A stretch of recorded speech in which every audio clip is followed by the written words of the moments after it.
Okay, time for an oil change in my 2012 Honda CR-V. Number one mistake is if you start the car without oil in it. How to avoid that? Take a piece of tape and put it over your key hole. That will prevent you from putting the key in and starting it because you'll see something's going on. Now that sounds silly. Why would I start my car without the oil in it? Because you may get distracted.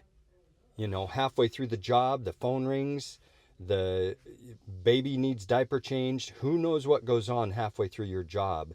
And then you come back, or someone else comes by, doesn't know, your spouse, a friend, somebody, and puts it in and starts it.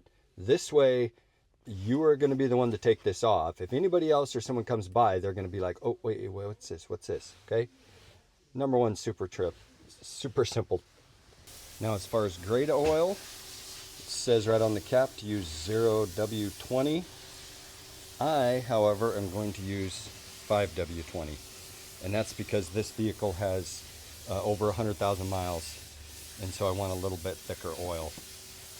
You decide which one you want to do. If you're in doubt, just look at the cap and it says right on it. Okay, from here, put the camera set up.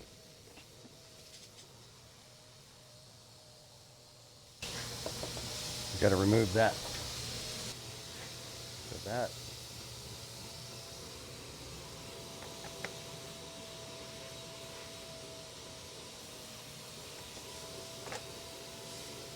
Uh-oh.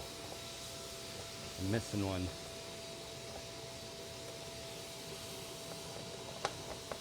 I'll have to replace that.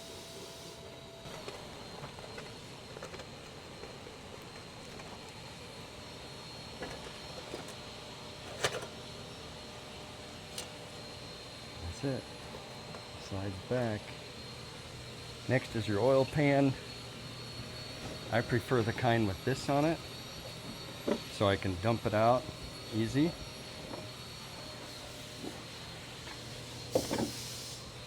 Next is 17 millimeter socket.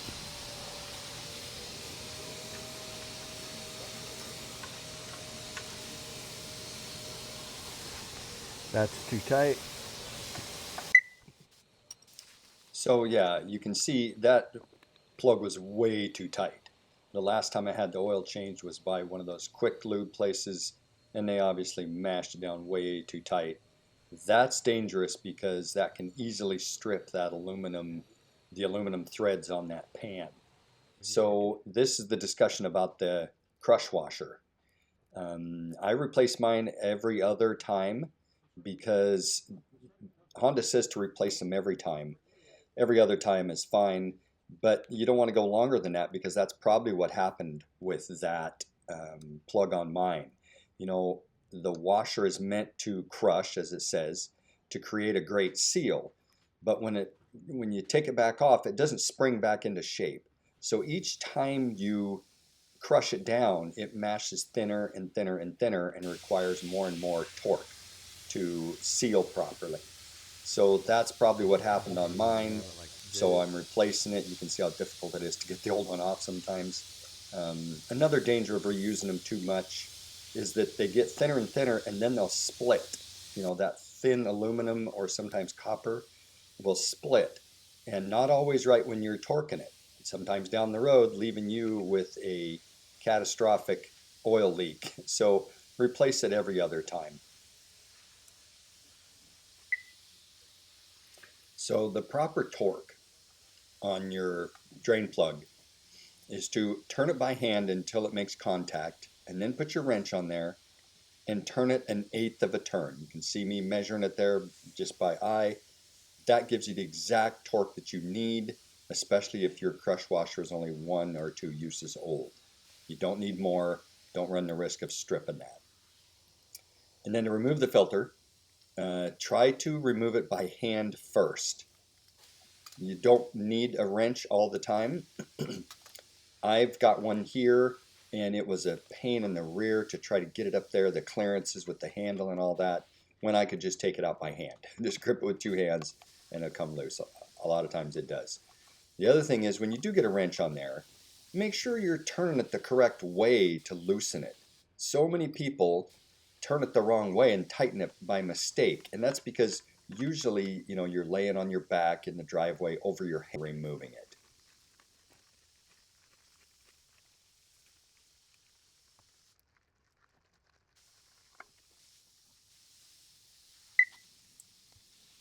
Then our next step here is to pre-fill the oil filter, and this so that your engine does not run dry when you first start it up after an oil change. So take some time, fill it up, rub some oil around the gasket too so it'll lubricate it. And then for your torque on the oil filter, once you get it up on there, here's how tight you want to do it. Screw it up till it makes contact, and then go 3/4 of a turn. So you can see me measuring 1/4 of a turn, then another 1/4 of a turn, and then another 1/4 of a turn. And that's all you need. Do not over tighten that thing. It will make your life miserable later. Then wipe up all your drips and stuff like that. Put your panel back on, and we're on to the next step.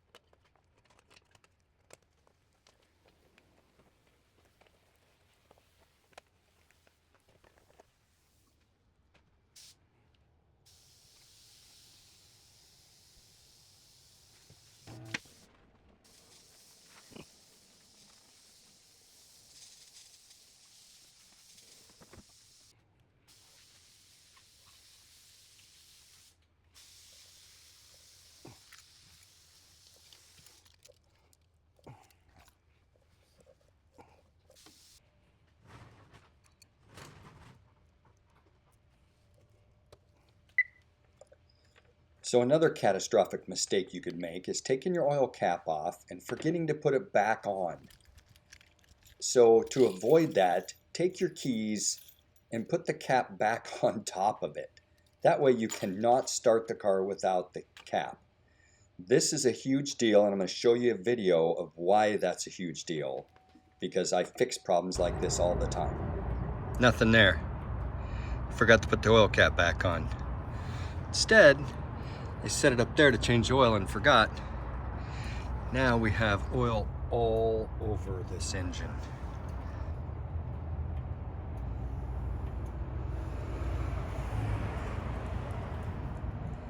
Look at how that oil's causing this rubber to warp. Just sitting on there. And then we go underneath where I'm about to clean. Look at this. Look at all that oil under there. All because they didn't put the cap back on. Expensive mistake. Luckily, it didn't blow the motor up because they ran it out of oil. That's the only good news in this scenario. Holding your container like this and pouring it will prevent glugging. Sometimes you have to hit a specific small hole, and if you hold it the other way, it's not going to work. It's going to glug all oil all over. So hold it with the opening up at the top and pour it that way. Much cleaner install.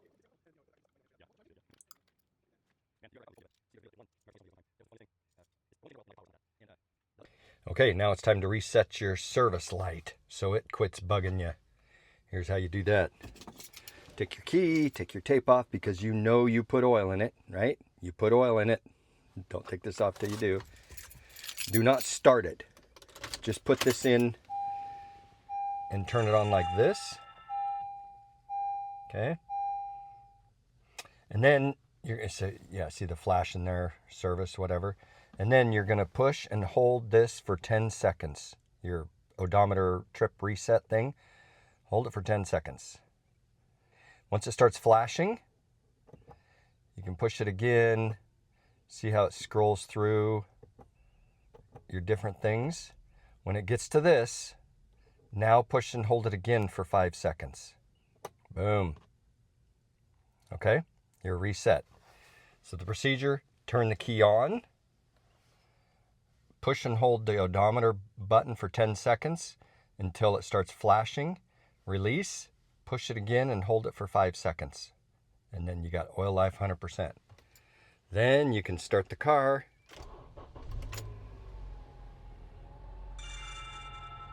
And you're good to go. Okay, next you have to dispose of the oil.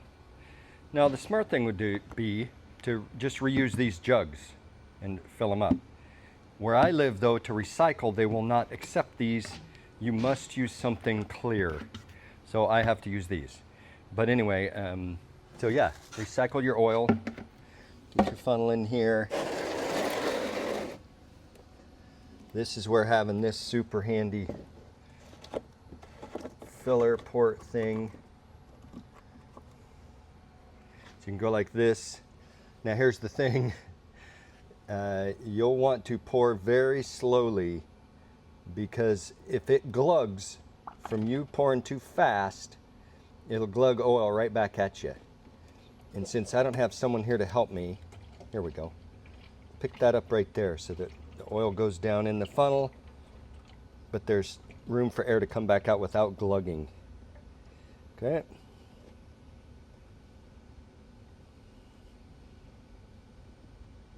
Some super fancy funnels have little grooves down there specifically for that.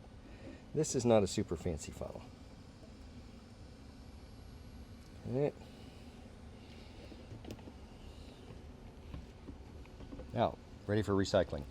I leave it like this so it can drip for an hour or so to get everything out, and then I can wipe everything up and then recycle that responsibly.